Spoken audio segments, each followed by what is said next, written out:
आजच्या या व्हिडिओमध्ये दिसत असल्याप्रमाणे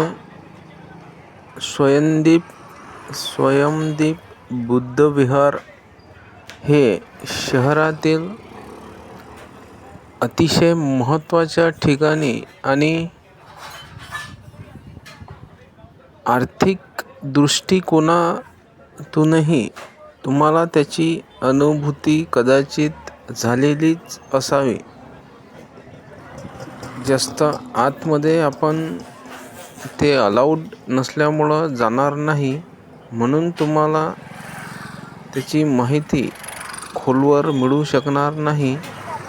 स्वयंदीप बुद्ध विहार हे तुम्हाला कसं वाटलं आम्हाला नक्की सांगा. अशाच प्रकारची व्हिडिओ आम्ही तुमच्यासाठी घेऊन येणार आहोत, म्हणून व्हिडिओला लाईक नक्की करा.